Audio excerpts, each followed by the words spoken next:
kita akan membahas mengenai bahasa yang merupakan salah satu kemampuan kognitif yang paling kompleks dan fundamental, karena tidak hanya berfungsi sebagai alat komunikasi, tetapi juga sebagai media berpikir dan memahami konsep.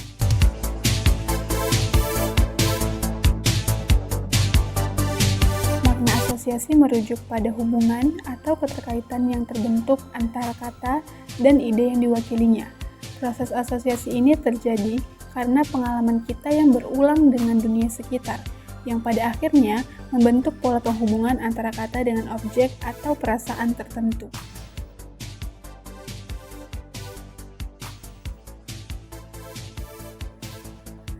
Apa yang terlintas di pikiranmu ketika melihat sesuatu atau mendengar suatu kata?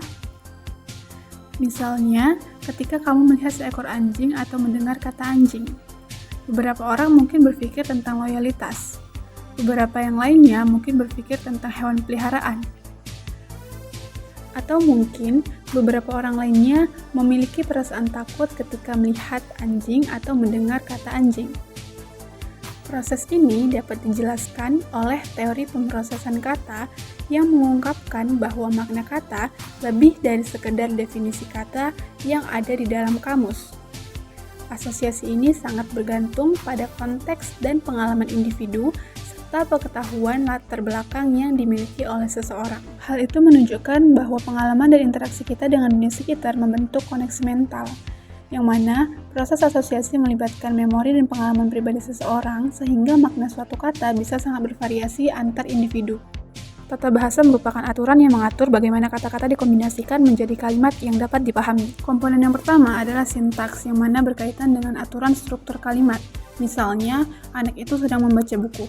Urutan kata sangat penting untuk makna kalimat ini. Kemudian semantiks, yaitu berkaitan dengan makna kata atau kalimat. Misalnya, pada kalimat meja membaca buku. Secara makna, meja merupakan benda mati yang tidak dapat membaca buku, sehingga kalimat ini kurang tepat atau membingungkan.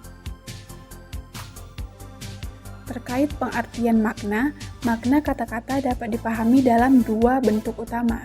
Yang pertama yaitu makna denotatif, yang mana ini adalah makna yang sesuai dengan literal atau kamus. Berikutnya makna konotatif, yaitu makna yang lebih bersifat emosional dan subjektif.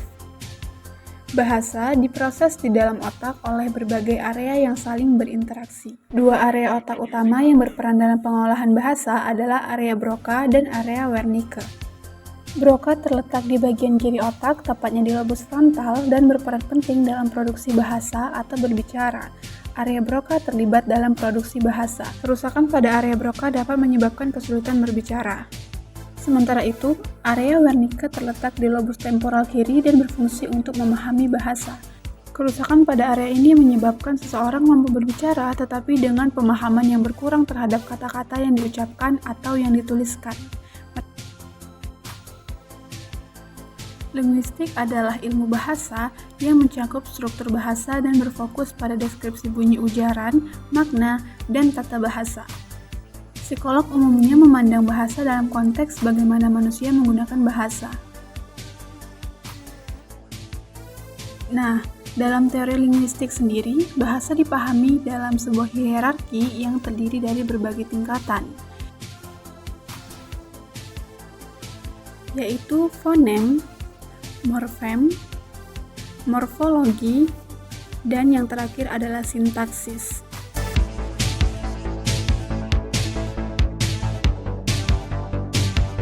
Psikolinguistik adalah ilmu yang mempelajari bagaimana manusia memproses bahasa, baik saat berbicara, memahami, membaca, maupun menulis. Hal ini mencakup kerja otak, fungsi memori, dan persepsi. Saat kamu membaca kalimat ini, apa yang sebenarnya terjadi di otakmu? Baik, biar aku jelaskan. Otak memproses kata demi kata, mengaitkan makna, dan membentuk gambaran mental. Itulah psikolinguistik bekerja. Salah satu perdebatan klasik dalam psikolinguistik adalah mengenai asal-usul kemampuan berbahasa manusia, yaitu antara pendekatan nature bawaan biologis dan nurture pengaruh lingkungan.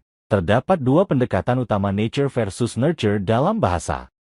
Yang pertama nature menurut Chomsky, dan yang kedua nurture menurut Skinner.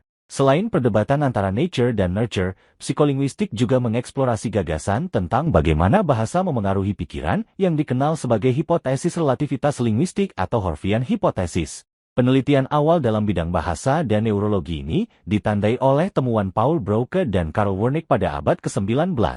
Apa itu membaca? Membaca bukan hanya melihat kata, tapi juga menerjemahkan simbol visual menjadi makna linguistik. Aktivitas ini melibatkan koordinasi antara penglihatan, bahasa, memori, dan pemahaman. Pemrosesan teks adalah tahap kognitif lanjutan dalam membaca, di mana pembaca tidak hanya mengenali kata dan frasa, tetapi juga membangun pemahaman menyeluruh terhadap isi teks.